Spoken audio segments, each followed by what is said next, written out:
Hello everyone, and welcome to this new episode. First of all, there's a little technical adjustment you may want to try to listen to this video, or my other ones, or any ASMR or sleep aid type of videos on YouTube for that matter. It is to switch off a feature called stable volume. It serves to balance the sound between videos, and sometimes this is useful, but the effect this stable volume function has on my videos is that it creates an annoying white noise every time I stop speaking where there should be silence. To turn it off, you need to go to the settings by clicking on the little gear on the video screen. If you are on desktop, the stable volume switch appears immediately. If you are on mobile, you have to go to additional settings and make sure it is turned off. You will thank me later, because it really makes a big difference. So please let me know in the comments if it sounds better without it for you, or if you have any trouble turning it off. And now, let's get started with tonight's story. The name of Attila and its people, the Huns, has been famous for centuries. Precisely since the late antiquity, when the Huns appeared as enemies of the Roman Empire. And not just the Romans.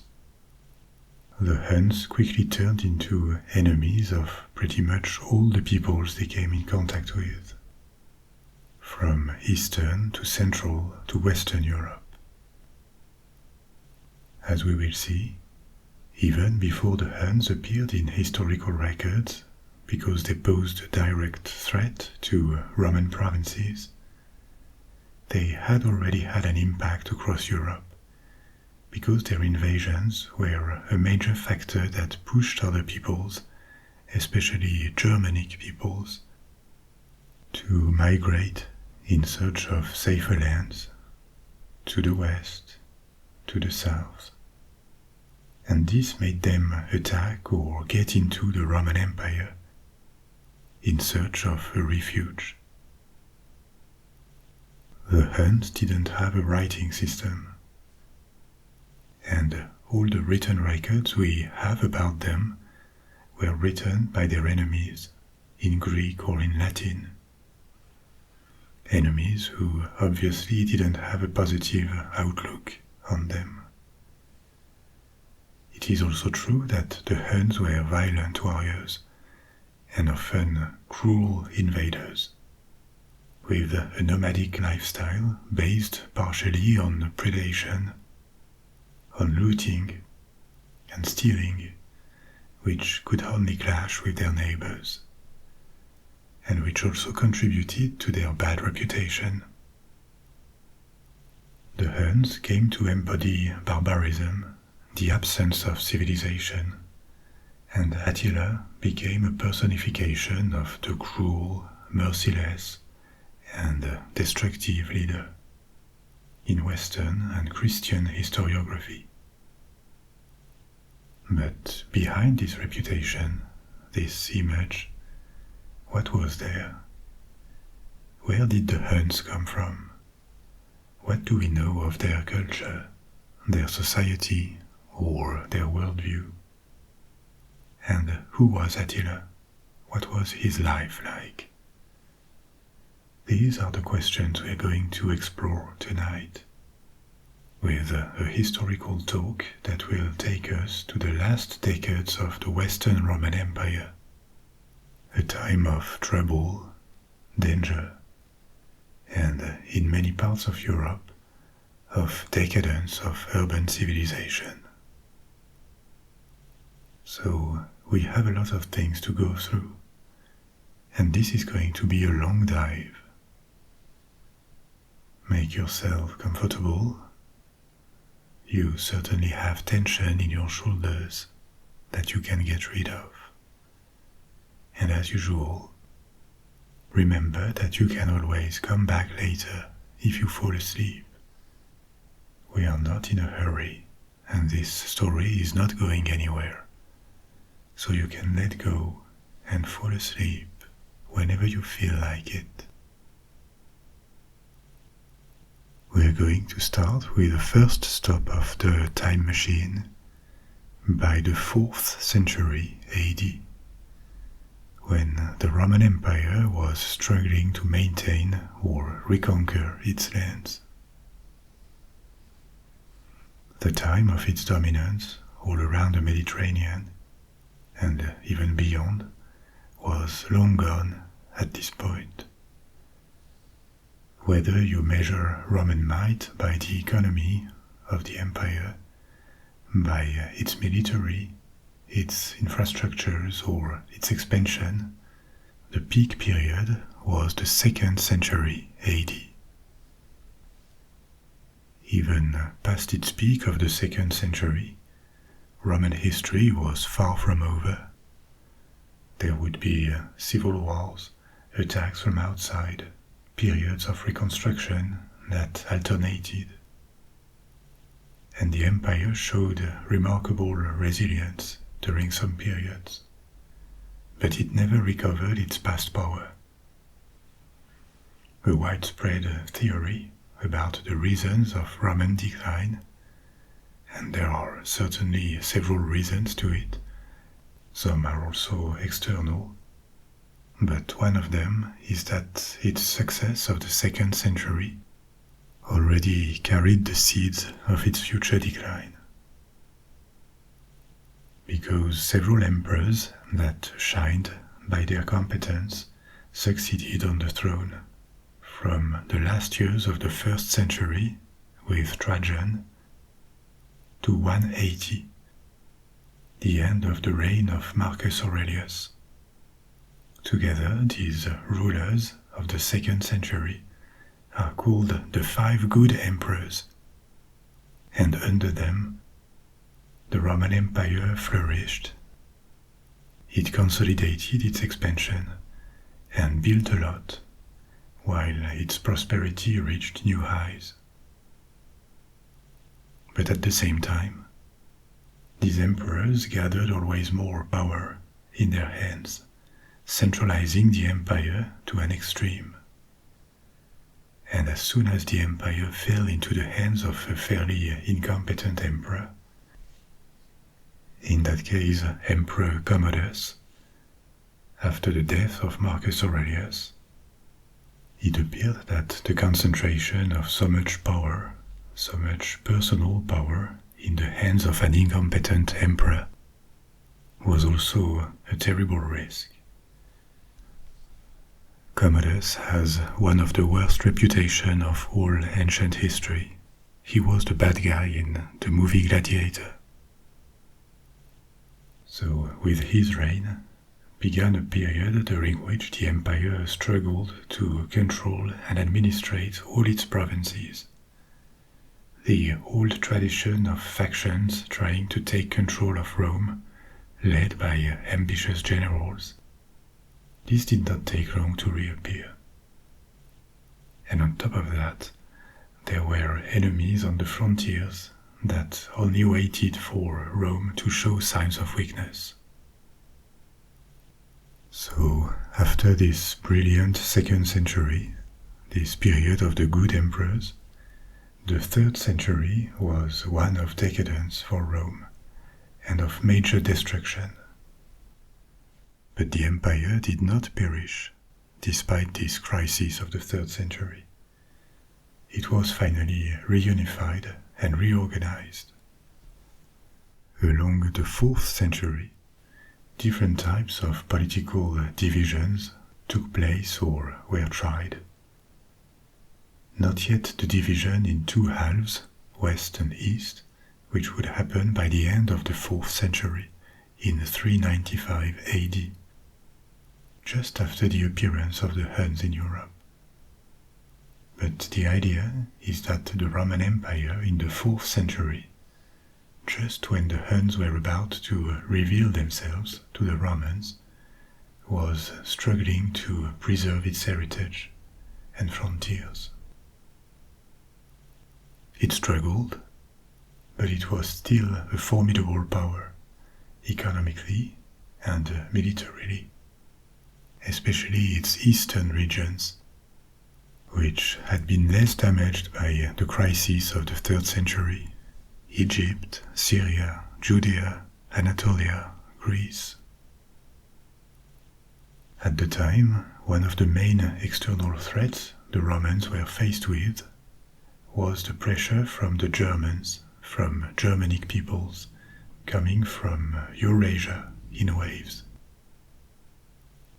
And these waves had started to settle across northern Europe centuries earlier already. But some of these peoples kept moving and kept appearing on the frontiers as invaders, or sometimes just to seek refuge, fleeing other invaders. Such a move happened in 376. A new people, new to the Romans, that would soon be called the Huns, conquered a region to the north and to the east of the Black Sea, a region called the Pontic Steppe. The Pontic Steppe was not a Roman province. It was occupied essentially by two different peoples, the Goths and the Alans. The Goths were a Germanic people whose origins are uncertain. They may have lived further west and further north in the centuries prior, before migrating back to the east and settling in the Pontic Steppe.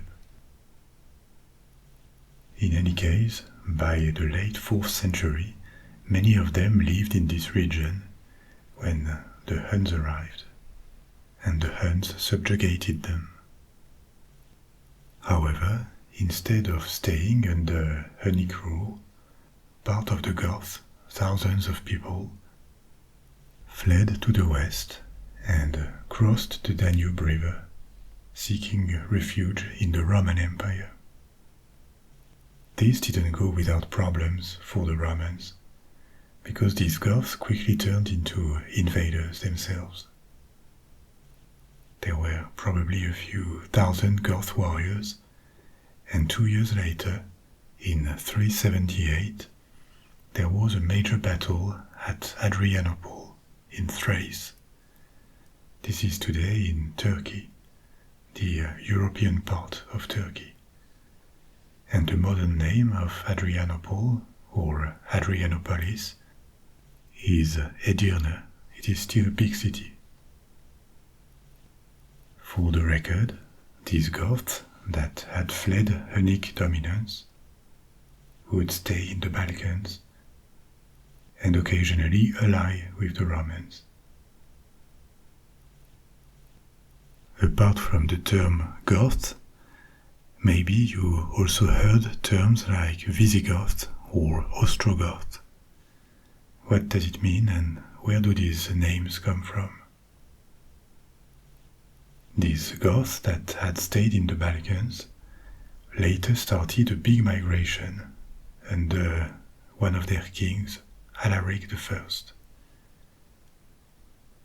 A migration to the west, and decades after that, they would become called the Visigoths in medieval chronicles after the fall of the Roman Empire. And they would settle on the other end of the Mediterranean, in Spain, after a long migration by land. In Spain, as the Roman Empire was collapsing, they created a Visigothic kingdom at Toledo. And this kingdom lasted until it was conquered by the Umayyad Caliphate, the Muslim invasion of Spain. That's for the Visigoths. But there were also Goths that had stayed in the Pontic Steppe. These ones were now under the domination of the Huns, but they had kept their identity as a Germanic people. Culturally, they were not absorbed by the Huns, and they became later known as the Ostrogoths, the Eastern Goths. They also made life complicated for the Romans, because they would become another major force that made the Western Roman Empire collapse in the following century. The Ostrogoths ended up creating a kingdom in Italy centered around Ravenna, the late capital of the Western Roman Empire that had fallen into their hands. The Goth leader that led them into Italy to create this kingdom was Theodoric, also called Theodoric the Great.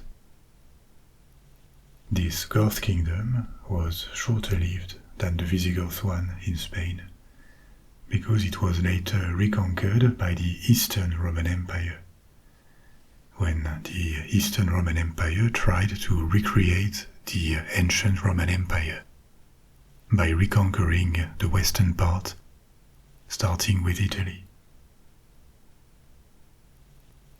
So I told you that when the Huns arrived in the Pontic steppe, they encountered mainly two peoples. The Goths were one of them, and the other ones were the Alans. The Alans were not Germanic tribes. By their language and their cultural traits, they belonged to another group, the Iranic or Iranian peoples, that branched out into different peoples in the first millennium BC, centuries before the period we are now discussing. Ancient Iranian peoples included the Alans, who settled just north of the Black Sea and dominated the region in the 1st and 2nd century until the Goths challenged them in the 3rd century. And this is why when the Huns arrived in the Pontic steppe, they found this mosaic of peoples, with in particular the Goths and the Alans. Apart from the Alans, other ancient Iranians included the Medes, the Parthians, or the Persians, the people that founded the first Persian Empire, the Achaemenid Empire. Modern Persians are still part of Iranian peoples. But this linguistic and ethnic family of peoples also includes the Kurds, the Pashtuns in Afghanistan and the north of Pakistan, or the Tajiks in Central Asia, and more. But returning to the Alans, after the Huns occupied what had become their ancestral land in the 4th century, they also began to migrate across Europe and around the Mediterranean, along with various Germanic tribes like the Vandals, for example. Some of the Alans probably settled in France in the 5th century, and others crossed the Pyrenees to Spain. They were defeated by the Visigoths in Spain, the Visigoths who had recently arrived. But some of them kept migrating and crossed to North Africa.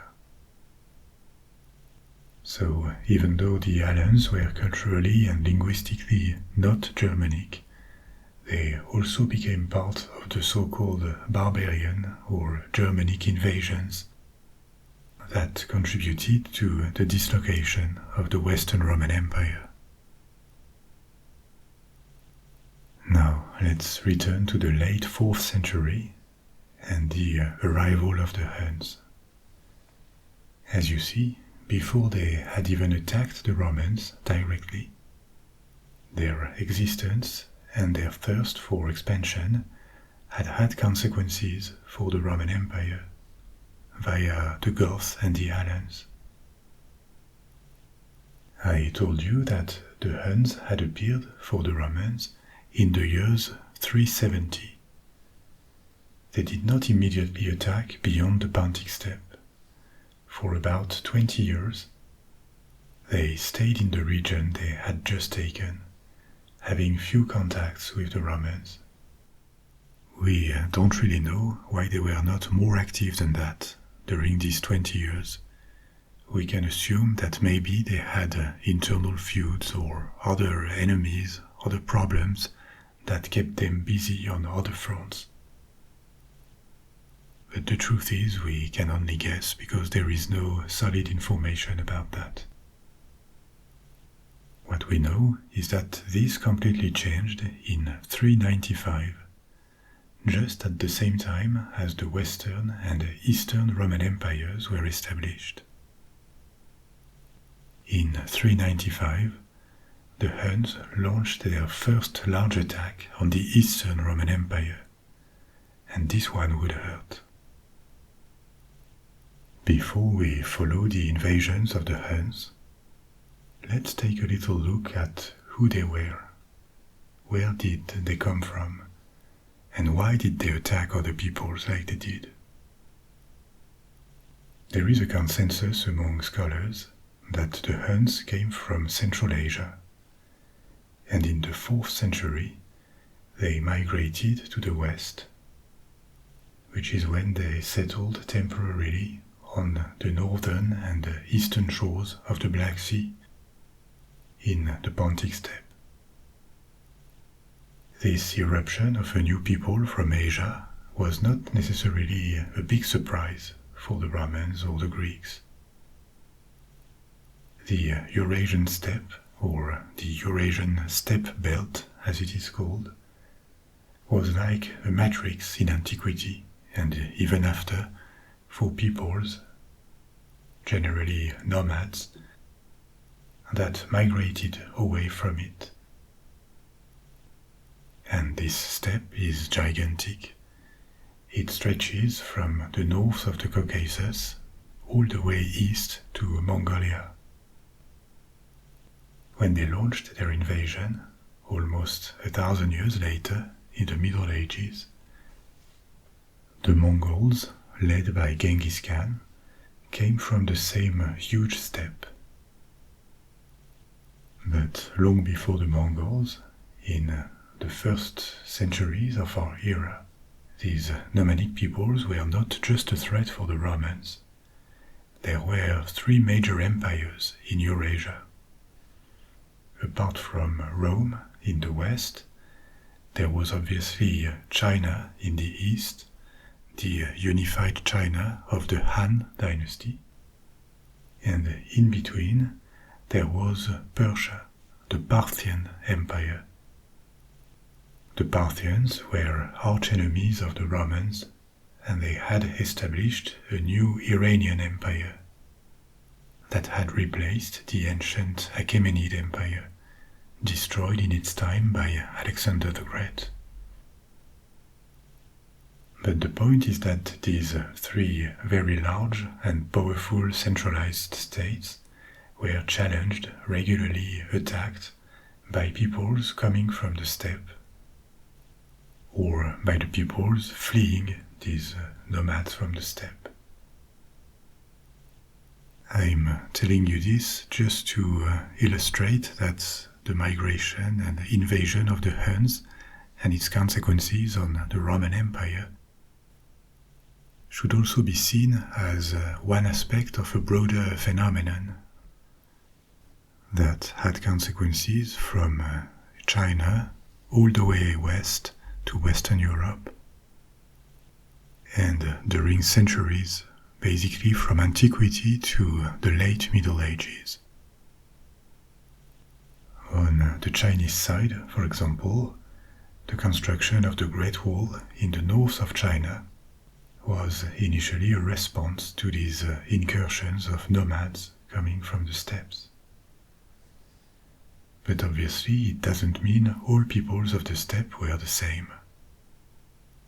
It is a gigantic region that stretches on thousands of miles, east to west, the languages and the places of origin of these peoples were different.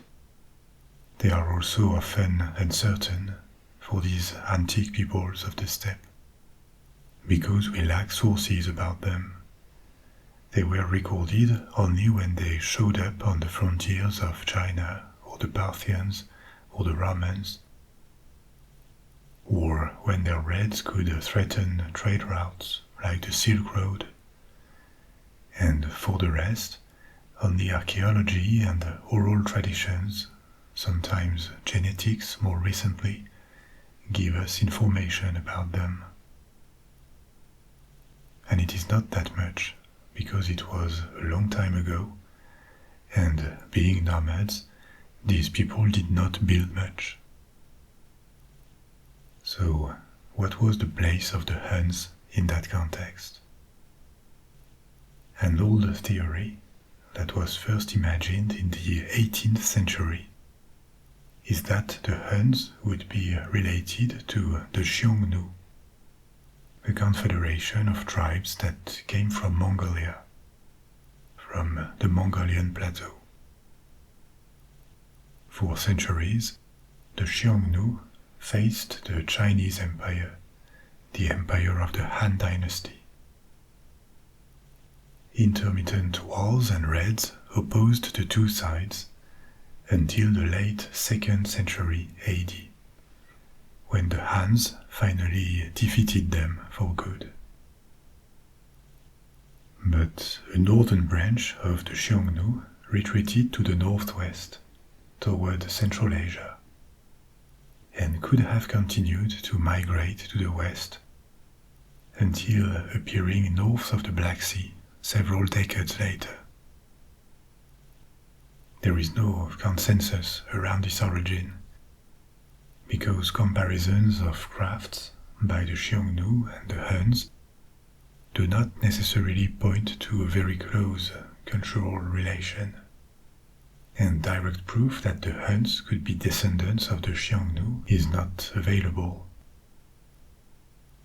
In the past decades, though, this hypothesis has regained ground, because genetic tests tend to point to a similar origin, in the sense that European populations that have Huns among their ancestors, and DNA found on remains in Hunnic tombs, would have parts of their genetic material in common with descendants of the Xiongnu in Central Asia. This is valuable information, but this is fundamentally hard to prove completely after so many waves of invasions and migrations in all directions since the 4th century. There were dozens and dozens of generations since then. It is also possible that the Huns were one of different other Central Asian nomadic peoples, and were not descendants of the Xiongnu. However, there is also an ambiguity about what the Huns were. Were they a people, an ethnicity, or more a kind of political category, a type of confederation of different peoples? If they were not a confederation at the beginning, they increasingly became one, a multi-peoples group, as they built their empire in Europe in the 5th century, as we will see later, by conquering other peoples. What points to this possibility is the etymology of Hun, which is unclear. The name Hun appeared in ancient sources, in Greek, Hunoi, or in Latin, Huni. But these same sources also frequently use other names of steppe nomads, like Scythians or Cimmerians, to name the Huns. And these people were not related to the Huns. So it isn't sure that the name given to the Huns by their contemporaries reflected a single people. The only certainty we have is that the Huns formed a political unit, a kind of state, under the same leaders. And the descriptions, the physical descriptions of the Huns could also point to a variety of peoples, of ethnicities among them. Often, the Romans described them as having East Asian traits, which would be normal for steppe peoples. They did look Asian. But that could also be a way to insist on their otherness for the Romans. For a long time, based on these descriptions and their Asian origin, the Huns were thought to look just like the Mongols. But archaeological finds have strongly mitigated that view. Why is that? Because the study of Hunnic tombs and ulterior descriptions give a different picture, with many Huns looking in fact Caucasian. It is well possible that the Hun aristocracy looked East Asian, and at least at the start, most of the regular Huns too, when they arrived by the late 4th century. But then, as they advanced and mixed more and more, as they subjugated other peoples and absorbed them, they would have become almost undistinguishable from the Germanic or Latin inhabitants of Central and Western Europe, save for a few leaders that avoided mixing. For example, it appears that by 451, that is 50 years after the Huns move out of the Pontic steppe, at the Battle of the Catalaunian Plains, I will elaborate on this later, it was a major battle of antiquity, one of the last big field battles of the Western Roman Empire, and it opposed the Huns, led by Attila and their Germanic allies, to the Romans and their allies, including the Visigoths. So at the time of this battle, it appears that Attila had an Asian appearance, but all his close followers, his commanders, looked like Germans. At this point, the Huns were more a faction or an empire than a people, and they clearly were not an ethnicity. The Huns also had a particular lifestyle and culture. We will explore all this later. For now, let's go back to history and how the first attacks of these newcomers against much larger empires unfolded. We don't really know what happened behind the borders of the Hun territory between 376, when they arrived in the Pontic steppe and conquered the Goths and the Alans, and 395, 20 years later, when they resumed their expansion by launching much bigger raids to the south against their neighbors. Maybe succession wars or other internal feuds kept them from looking outside. But in any case, by 395, the Huns attacked south of the Danube River and went very far into Roman territory. They reached Thrace, the region that is at the limit of Europe and Asia, and then they passed to the other side to ravage what corresponds to modern Turkey, especially the region of Cappadocia. They went as far south as Syria, deep into the Eastern Roman Empire. And at the same time, they also attacked the Persian Empire, that was the other great power of the Middle East, the Sasanian Empire. Finally, the Persians launched a counterattack and defeated them, while their incursion in Roman lands lost its initial impulse. The Huns did not occupy the lands, they just looted and kept advancing. So finally the raid ended at great cost for the Romans and the Persians.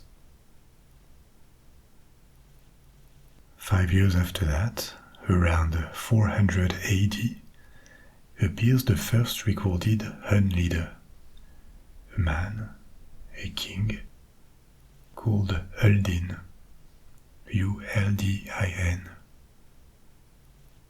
We don't know whether he was the chief of all Huns or only one leader among others, but what is recorded in Roman chronicles and archives is that Uldin and his followers occupied durably the region of Muntenia, which corresponds to central Romania today. He ruled over this region on either side of the Danube, and from there, in the first years of the 5th century, he raided the rest of the Balkans. To the west, and all the way south to Thrace. At the time, the East Romans were militarily unable to face all their enemies at once. By lack of manpower and trained armies. So typically, what they tried to do with barbarian enemies was to buy them off, to pay them a kind of tribute or hire them as mercenaries so that they would stop attacking, or even better, help guard the frontiers. It seems this was tried with Uldin, but unsuccessfully. So instead, the Romans bought some of his subordinates, and this worked. Many deserted. Uldin's forces dislocated, and he had to escape back across the Danube. After that, he disappeared from records, and we don't know what happened to him. In the following 20 years, the Huns kept raiding Roman territories, but moving their attention to the west, on top of harassing the Eastern Roman Empire.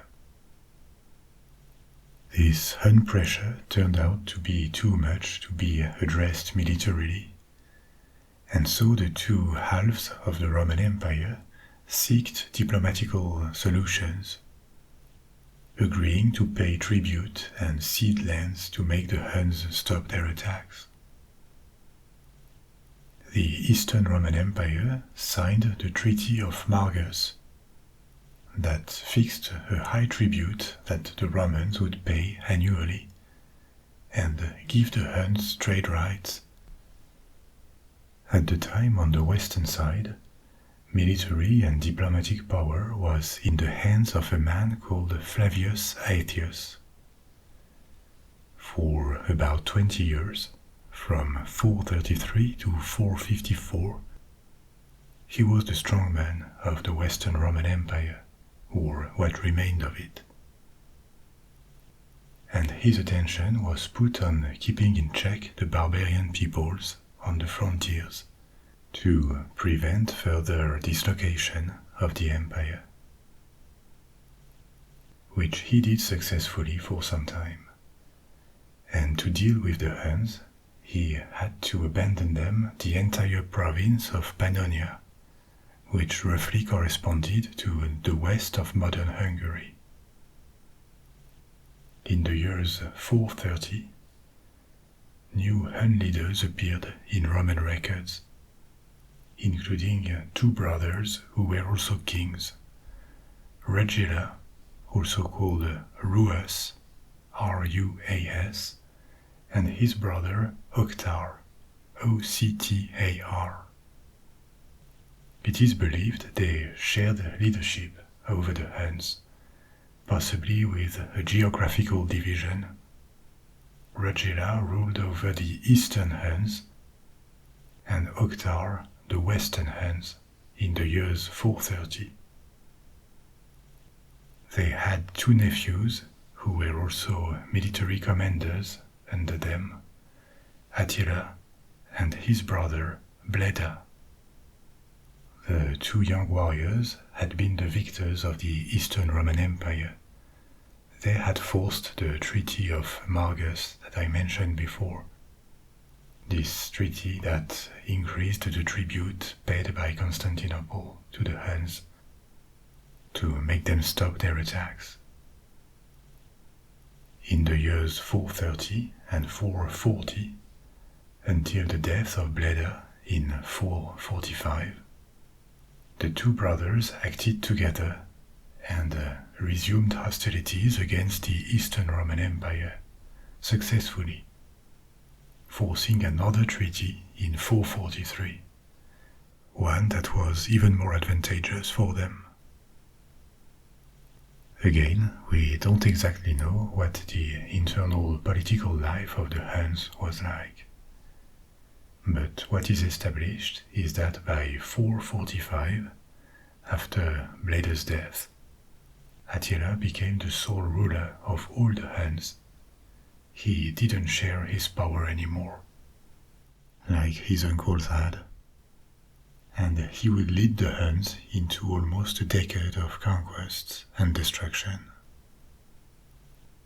First, against the East Romans in the year 440, he invaded the Balkans and Thrace again, until the Eastern Roman Empire agreed to pay him a never-seen-before annual tribute, 2,000 pounds of gold.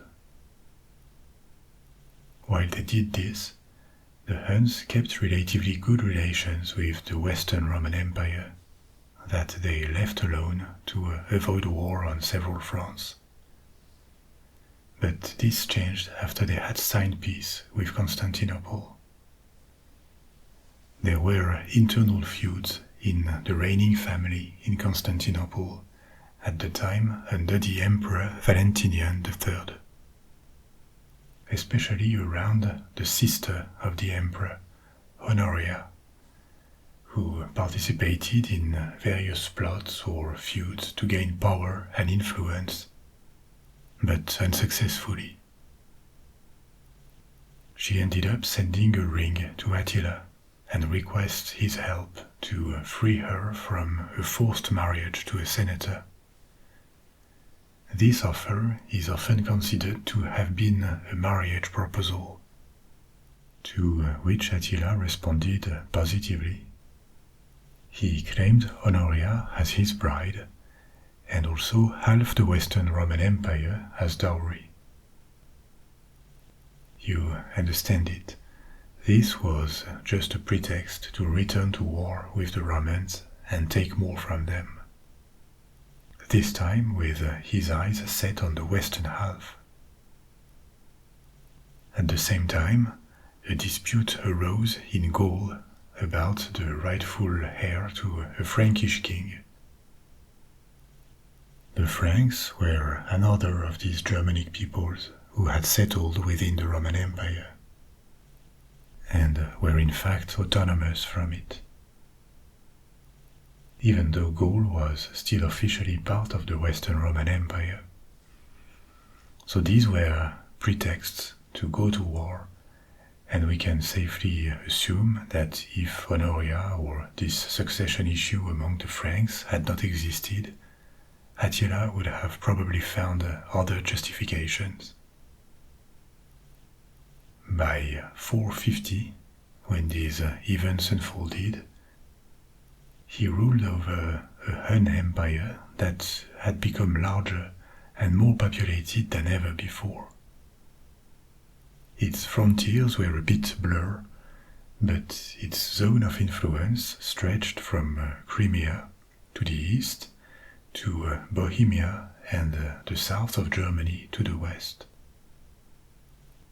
Meddling into Frankish affairs and this claim on the Western Roman Empire, these are the reasons why Attila attacked Gaul in 451. All attacks by the Huns were particularly violent. They took few prisoners and they razed all cities to make examples and terrorize their enemies. Attila first attacked in the east of Gaul, of what would become France. The Huns passed Paris, which at the time was a secondary city. It was small, and instead they laid siege to Orléans, south of Paris, that at the time was a more attractive prey. But the Romans, under Flavius Aetius, you remember, Flavius Aetius was the military commander and politician who was also the strongman of the West Romans. So the Romans sent an army reinforced by Visigoths that were now on the Roman side, against payment, of course. In front of them, Attila's army was also composite. The Huns ruled over many different peoples in the empire I just described. And the kings of these peoples stayed in place as vassals of Attila. So these vassals provided troops. And so, alongside Hun warriors, there were numerous Germans and Alans. The big battle took place on June of 451 AD. It is called the Battle of Chalon, or the Battle of Troyes, the two cities near the battlefield, or the Battle of the Catalaunian Plains. This fight opposed tens of thousands of warriors on either side. The battle was confusing and is generally considered to have been a Roman victory. Roman with quotes, because at this point the majority of Roman troops were in fact Germanic mercenaries and allies, not Roman soldiers anymore. But a Roman victory still, because the Huns were repelled at great cost, and Attila no longer attacked Gaul, even though he retreated and his offensive power remained formidable. Historians have conflicting views about the importance of this battle.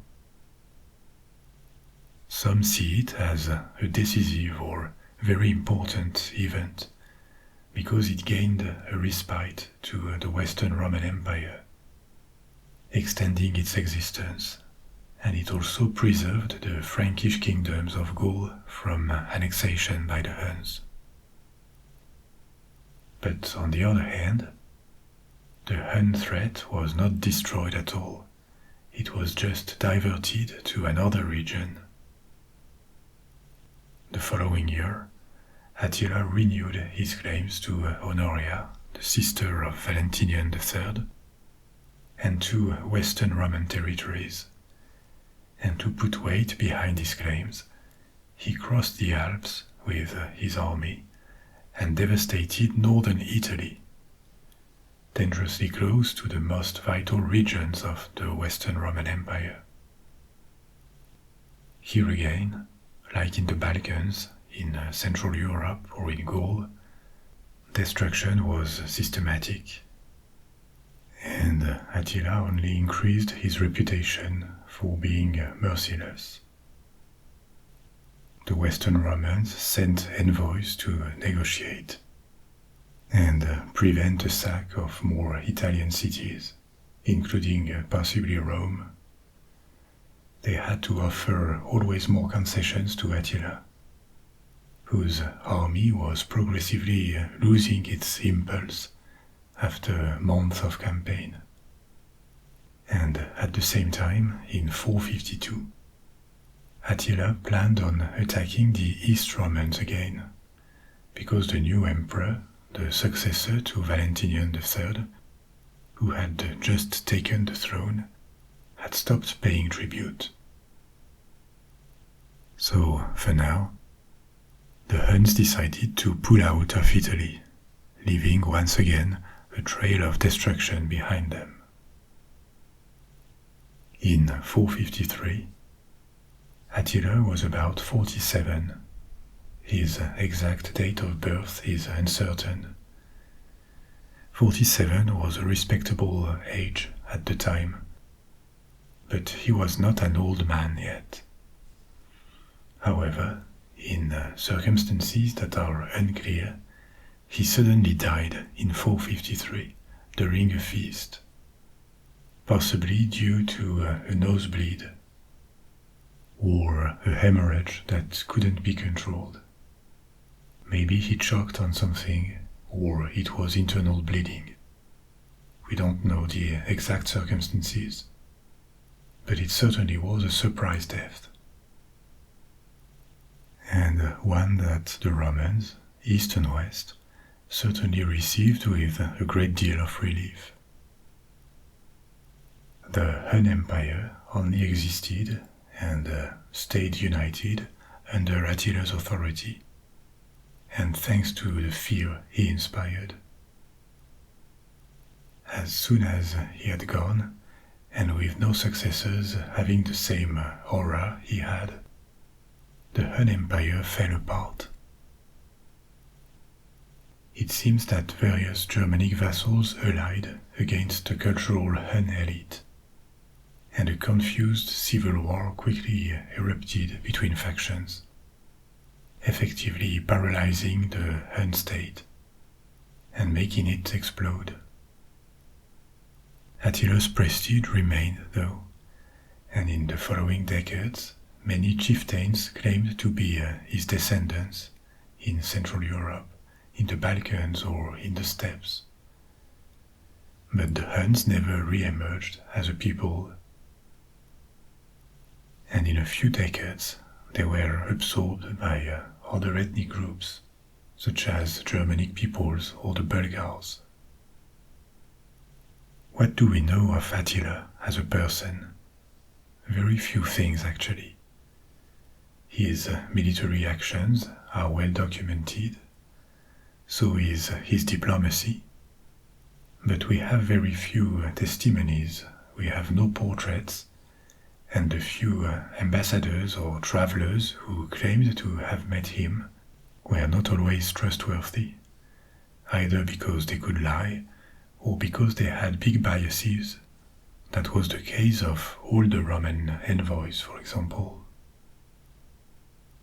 The descriptions suggest that he looked East Asian, and his direct commanders, the people right under him, were a mix of East Asian and Caucasian-looking individuals. He also had a reputation for cruelty and unforgiveness that was certainly deserved, judging by the trail of destruction he left behind him. To his contemporaries, destructions in wars and violence were givens, and the Roman world in the 5th century was torn by war. It was a reality that no one could ignore. The fact that Hunnic warfare and this way of destroying everything on their path really shocked contemporaries suggests that the violence of the Huns was one step above the standards of the time. It says something when the same violence is not attributed to other enemies of the Romans. And this raises the question of who were the Huns culturally or in terms of lifestyle and beliefs.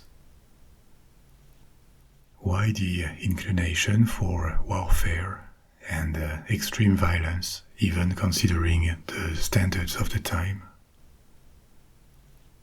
The Huns are often described as pastoral nomads, that is to say, nomads who practiced herding and who find a good part of their diet in animal products, milk or meat.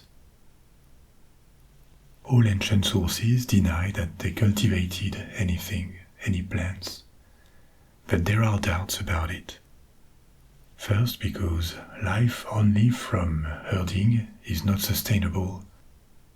The diet needs to be completed with plants, and this means gathering plants or cultivating them. Many Asian nomads were actually not fully nomads. They alternated nomadic life during some seasons, typically the summers, and settled life in the winters. It is possible that the Huns did this too, at least when they arrived in Europe.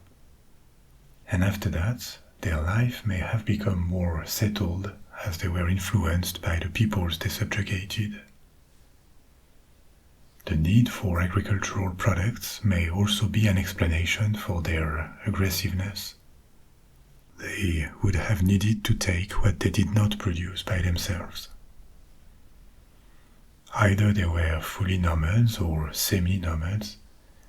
What is certain is that they lived with many horses, and Hun men spent a large part of their lives on horses' backs. They were often described as only moving on horseback, to the point that they would have been walking clumsily when they had to walk. This is a trait that sounds awkward, but it is not impossible. It has been observed and confirmed among men of other nomadic groups.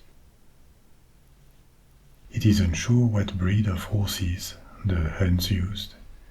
The Romans described them as short and heavy and ugly.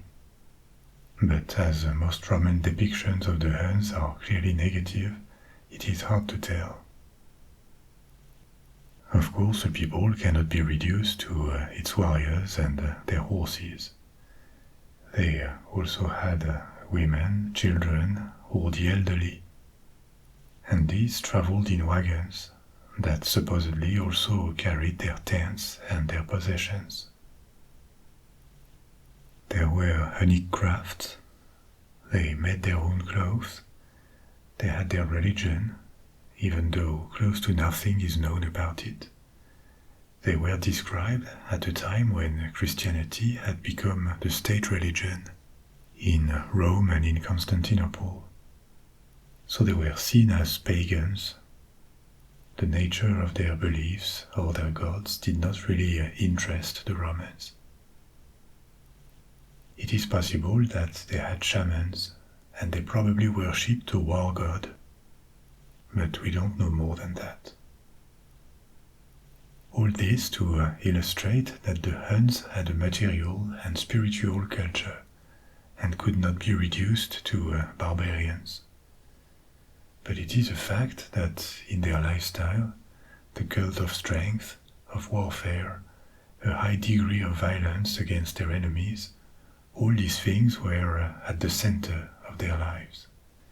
In decades of presence in Europe, since they attacked the south of the Danube in 395, the Huns could not stay at peace with their neighbors more than 2 or 3 years. They attacked relentlessly, and their politics, their diplomacy, were always predatory. Still, archaeology revealed that their material culture could be surprisingly rich and refined, and there are different examples, different crafts that illustrate it.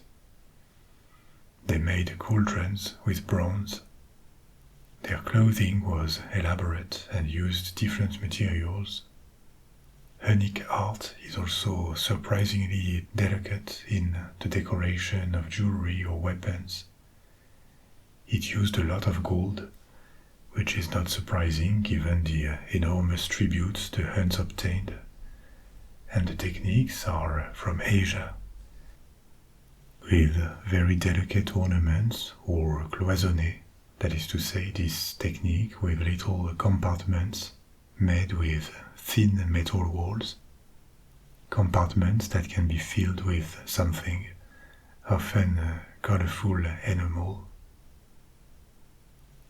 This type of art could well have influenced Germanic art in Central Europe and beyond, because some of these techniques and patterns stayed during the High Middle Ages, after the fall of the Western Roman Empire. We know from multiple accounts that the Huns lived in tents and never built anything themselves, even though no tent or wagon could ever be retrieved by archaeologists. And another field that they were very good at when it came to crafts was weaponry and riding gear, which is logical. The main weapon of the Huns was the bow, and they favored always fighting at a distance, even though they also had melee weapons. This type of tactics was always a problem for the Romans, one they also faced against the Parthians and then the Sassanids in the Middle East. The strongest force of the Romans was always their infantry, including their heavy infantry provided by the Roman legions. But the legions were just elite groups or divisions. The bulk of Roman armies were foot soldiers, and they also had cavalry. But Roman tactics always favored infantry. With their superior discipline and equipment, the ideal battle for the Romans was always engaging infantry armies in the open. The Huns obviously did not accept that kind of fighting that did not favor them. They favored harassing techniques using bows and their high mobility. This made them good at quick attacks, looting, taking prisoners as slaves, but unfit at occupying a region, at fortifying or exploiting conquered land themselves, like the Romans did. This is why the concept of Hun territory or empire has to be understood in context too.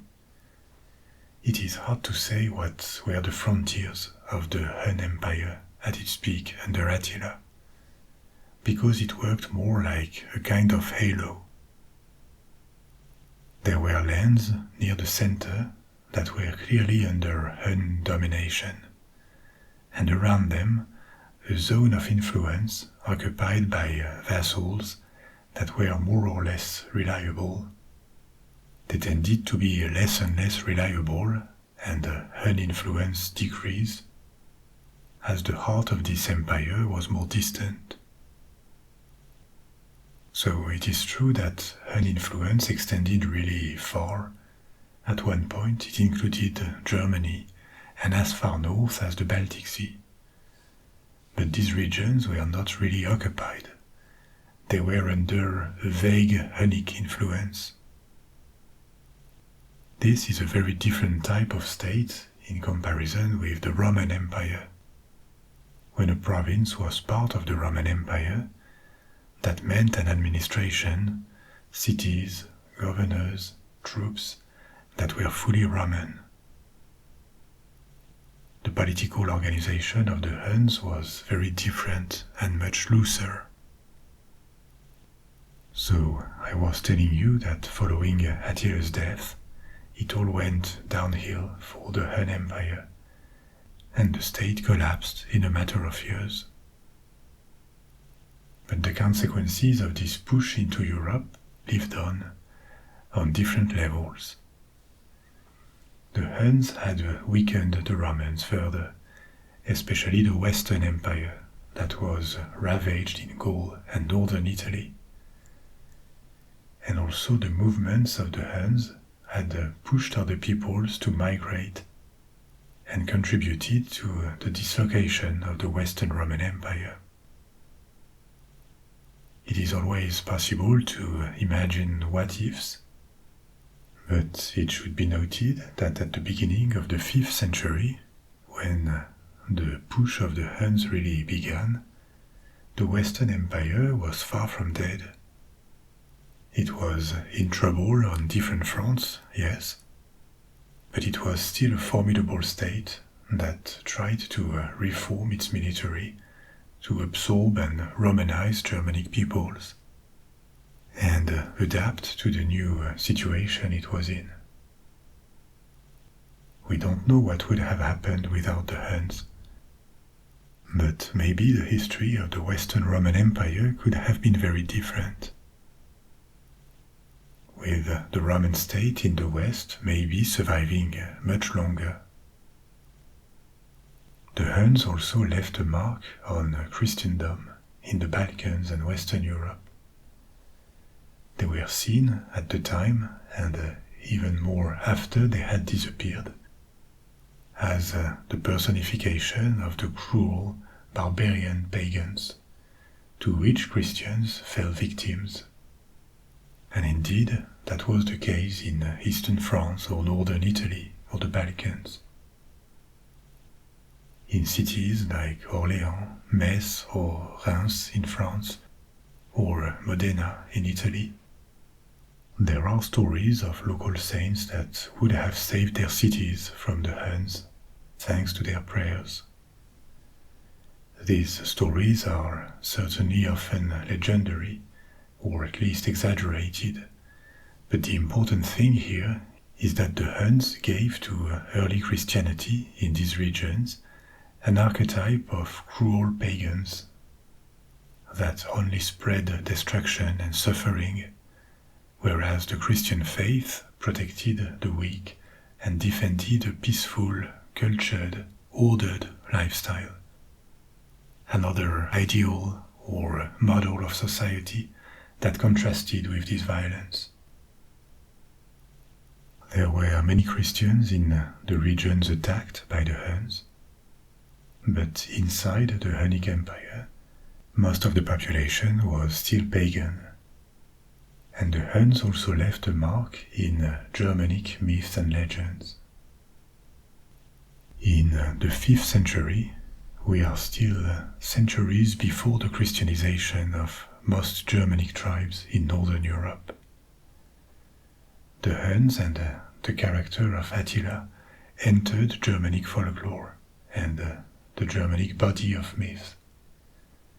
They are referred to in the Old Norse sagas or in the Nibelungenlied as the destructors of the Burgundian kingdom in the 5th century. The Burgundians, before giving their name to the region of Burgundy in the center-east of France, were a Germanic tribe too, or a group of tribes that settled around the Rhine and later moved into Gaul. In chronicles of the Middle Ages, and even centuries after the end of the Middle Ages, the Huns retained their reputation for violence and destruction, of a kind of barbarian coming from the east. Actually, including in the 20th century, during the First World War, it was common in France or in the UK to call the Germans the Huns, to associate them with this legacy. Even though it made no historical sense, because the Huns actually subjugated and probably killed many more Germanic people than Gallo-Romans, Italians or Greeks. But it was said intentionally, it was a rhetoric created to deny the Germans the status of civilized people. About at the same period, in the 19th century and early 20th century, the Hun invasion was also tapped into, together with Mongol invasions, even though they happened almost a millennium after, and are only related to the Huns because both people came from the Asian steppes. So these nomadic invasions, mixed with the rise of Japan as an industrial power, and the fear of China for its larger population, all this together created the basis for the so-called Yellow Peril in Europe, the fear or the fantasy that hordes coming from the Orient were a risk for European supremacy. So, even relatively close to us, the shadow of the Huns in European history had not completely disappeared, only a century ago. They had retained this aura of destroyers of empires. In different languages, Attila, or the Huns in general, were also called the Scourge of God, as if they were the instruments of a massive destruction that almost reminds of the Great Flood. Here again, this shows how much the memory of the Huns lingered. There is one country where it may be particularly important, and it is Hungary. As you may know, the ethnic Hungarians are also known as the Magyars, and their origin, contrary to the vast majority of Europeans, is not Indo-European. Together with the Finns, the Hungarians speak a language that belongs to the Uralic family of languages. Of course, there were hundreds and hundreds of years of mixing in Central Europe. So modern Hungarians, or modern Magyars, are also the product of intermixing with their neighbors and other peoples who occupied their ancestral land over time. But still, they retained their linguistic difference. I am telling you this because starting in the Middle Ages, a narrative that claimed that the Magyars were descended or had a close relationship with the Huns appeared. It seems at first it appeared outside of Hungary, and with negative connotations, to describe the Magyars as barbarians. But the Hungarians progressively adopted the claim. In fact, it is ambiguous. The Huns may have had a bad name in European historiography, but they were also feared and seen as powerful. So these are things people may want to be associated with. The claim was also useful to justify territorial claims on the entire ancient Roman province of Pannonia. Modern scholars completely dismiss the association between Huns and Magyars. It is likely, probably guaranteed even, that the Hungarians have some Hunnic blood. Hungary was at the center of this short-lived Hun Empire under Ruas and Attila. So this must have left traces in their genes. But since the 19th century, it has been established, thanks to linguistics and more recently genetics, that the Magyars were indeed not Indo-European, but that their language had evolved from Uralic languages. That is to say, it was born in a region around the Ural Mountains, at the traditional separation between the European and Asian parts of Russia. So, no, the Hungarians are not descendants of the Huns, or only very partially, and linguistically they are not associated with the Huns at all, even though Hungary was at the heart of the short-lived Hun Empire.